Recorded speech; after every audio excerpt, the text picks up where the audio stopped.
अगस्त 1945 सुबह 8:15 जापान का हिरोशिमा शहर रोज की तरह सो रहा था, लेकिन आसमान में एक विमान उड़ रहा था और कुछ पलों में इंसानियत का वो मंजर देखा गया जो आज तक के इतिहास में कभी नहीं देखा गया था। एक पल में पूरा शहर राख हो गया और 3 दिन बाद नागासाकी का भी वही हाल देखा गया। लेकिन सवाल ये है कि अमेरिका ने ये सब क्यों किया और मासूमों की जान क्यों ली गई।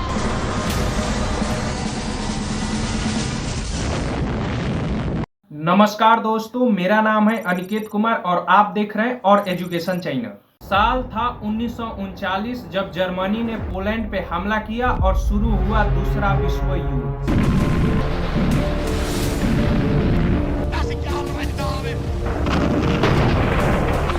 एक तरफ थे जर्मनी, इटली और जापान जिन्हें एक्सिस पावर कहा गया, और दूसरे तरफ अमेरिका, ब्रिटेन और सोवियत संघ जैसे देश थे। जर्मनी और इटली को तो हराया जा चुका था, लेकिन जापान अभी भी लड़ रहा था, हार मानने को तैयार ही नहीं था।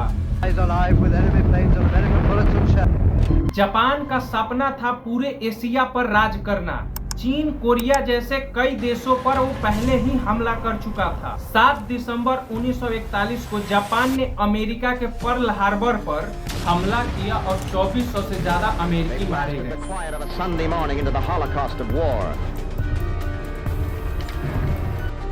इस बीच अमेरिका ने चुपचाप एक खतरनाक प्रोजेक्ट तैयार किया, मैनहट्टन प्रोजेक्ट। अमेरिका गुस्से से भर चुका था और उसने ठान लिया था कि ये जंग खत्म होके रहेगी, लेकिन शांति से नहीं, आग से। On Sunday, December 7th, 1941, a state हजारों वैज्ञानिकों ने मिलकर एक ऐसा बम बनाया जिसका नाम आज तक सुना भी नहीं गया था, परमाणु बम। जुलाई 1945 में इसका पहला टेस्ट किया गया। अब अमेरिका के पास वो हथियार था जिससे एक शहर पूरा राख बन सकता है। अमेरिका ने जापान को चेतावनी दी, सरेंडर कर दो वरना अंजाम बुरा होगा।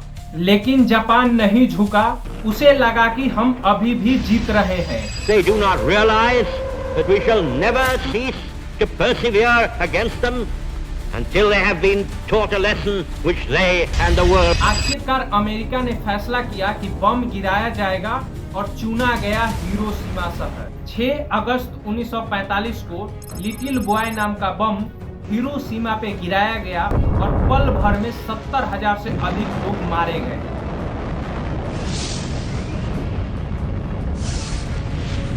बचे लोगों की चमड़ी झुलस गई और 3 दिन बाद फैट मैन के नाम से दूसरा बम नागासाकी में गिराया गया। The dome of Nagasaki, target for atom bomb number 2, is filmed from a super fortress many miles away.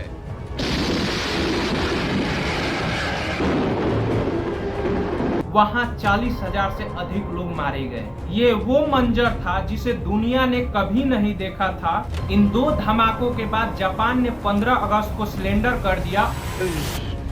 Of the Emperor of Japan and the Japanese government and the Japanese Imperial General Headquarters to sign the instrument of surrender at the places indicated. और दूसरा विश्व युद्ध समाप्त हुआ। आज भी सवाल वही है, क्या यह जरूरी था? परमाणु बम ने युद्ध तो खत्म कर दिया, लेकिन इंसानियत को झकझोर के रख दिया। आपको क्या लगता है, यह कितना जरूरी था? कमेंट में जरूर बताएं और चैनल को सब्सक्राइब करके जाइएगा।